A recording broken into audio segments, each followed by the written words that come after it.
Amerika Serikat dan Iran mengakhiri negosiasi tanpa mencapai kesepakatan dan nasib gencatan senjata selama 2 minggu itu masih belum jelas.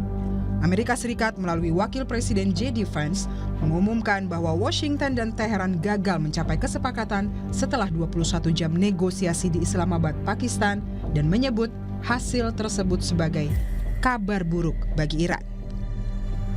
Ia menjelaskan salah satu poin utama yang menyebabkan buntunya negosiasi adalah Iran menolak menerima persyaratan Amerika Serikat soal komitmen jangka panjang untuk menahan diri pengembangan senjata nuklir.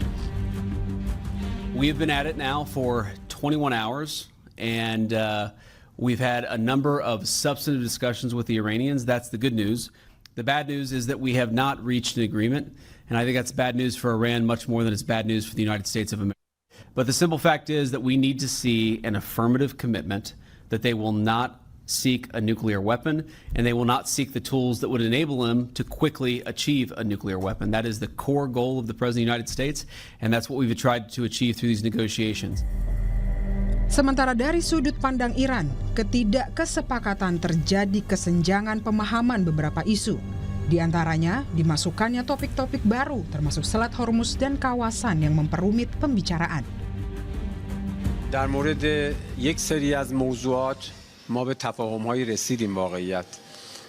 اما در مورد دو سه موضوع مهم خب دیدگاه‌ها فاصله داشت و نهایتاً منجر به توافق نشد این گفتگوها. نکته دیگه‌ای که باید مد نظر داشت پیچیدگی موضوعات و پیچیدگی شرایط بود. بعضی از موضوعات جدید این دفعه به موضوع مذاکرات اضافه شد، مثل موضوع تنگه هرمز یا منطقه. خب اینها خودش شرایط، ویژگی‌ها و مقتضیات خودش رو داره. Delegasi Iran yang dipimpin Ketua Parlemen Muhammad Baghir Ghalibaf meninggalkan Pakistan pada Minggu setelah 21 jam negosiasi damai dengan Amerika Serikat gagal mencapai titik temu. Sementara, delegasi Wakil Presiden Amerika, J.D. Vance, pulang ke Washington D.C. tanpa membawa hasil kesepakatan setelah 21 jam bernegosiasi dengan Iran.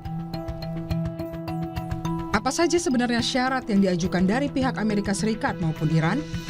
Delegasi Amerika Serikat yang dipimpin Wakil Presiden J.D. Vance mengajukan sejumlah syarat dalam perundingan dengan Iran. Di antaranya, pelucutan total program nuklir, menyerahkan cadangan uranium, mengizinkan pemeriksaan IAEA tanpa batas, pelucutan rudal balistik yang bisa menjangkau keluar perbatasan Iran. Sementara delegasi Iran yang dipimpin Ketua Parlemen Iran Muhammad Baghir Ghalibaf mengajukan syarat penghentian serangan secara permanen di kawasan, pencairan aset Iran yang dibekukan, ganti rugi korban perang, serta pengaturan lalu lintas Selat Hormuz di bawah kendali Iran dan Oman. Sebagai tuan rumah sekaligus mediator tidak langsung dalam perundingan Amerika dan Iran, Pakistan menyerukan agar kedua belah pihak untuk menjaga gencatan senjata. Wakil Perdana Menteri sekaligus Menteri Luar Negeri Pakistan, Muhammad Ishaq Dar, mengatakan negaranya akan mencoba memfasilitasi dialog baru antara kedua negara dalam beberapa hari mendatang. The two sides continue with the positive spirit to achieve durable peace and prosperity for the entire region and beyond. It is imperative that the parties continue to uphold their commitment to ceasefire. Pakistan has been and will continue to play its role to facilitate engagement and dialogue between the Islamic Republic of Iran and the United States of America in the days to come. Di sisi lain, Perdana Menteri Israel Benjamin Netanyahu mengklaim Lebanon menghubungi Israel pada bulan lalu untuk melakukan negosiasi perdamaian langsung. Klaim tersebut disampaikan pada Sabtu waktu setempat atau tepat saat proses perundingan Amerika Serikat dan Iran berlangsung di Pakistan. מה הזאת שהפגענו?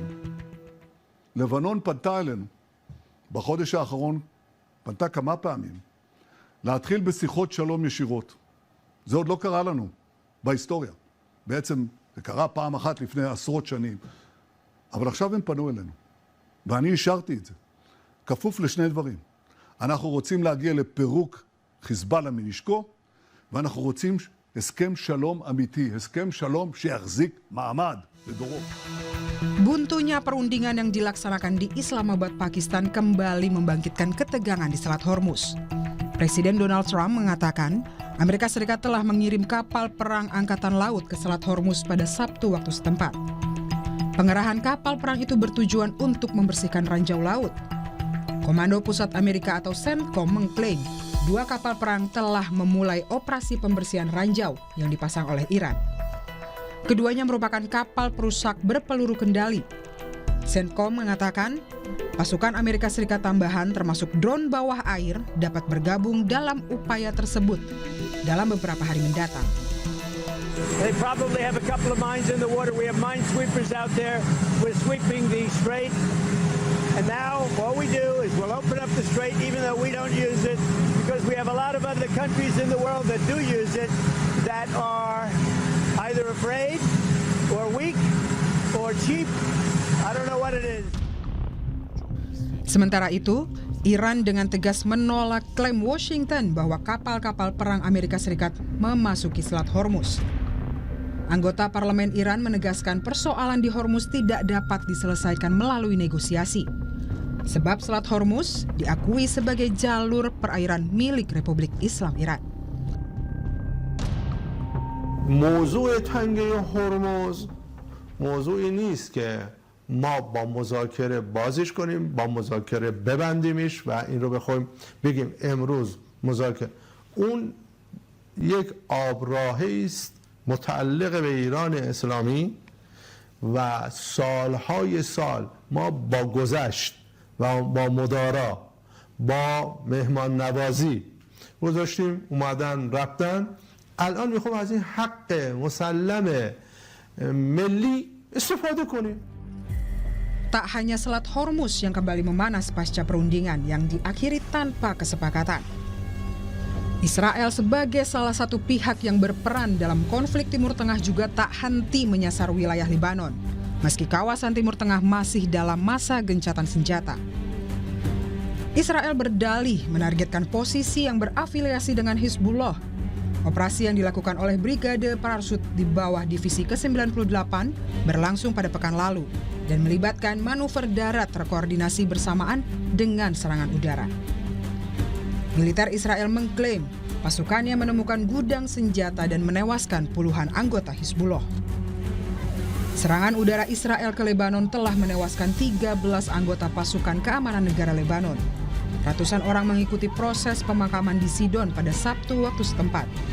Keluarga yang berduka termasuk wanita dan anak-anak yang menangis sambil membawa peti mati yang diselimuti foto-foto kerabat mereka yang tewas. Kota Nabati menjadi sasaran serangan Israel. Pesawat tempur melancarkan serangkaian serangan yang menyebabkan kehancuran besar-besaran. Serangan ini terjadi pada Jumat waktu setempat.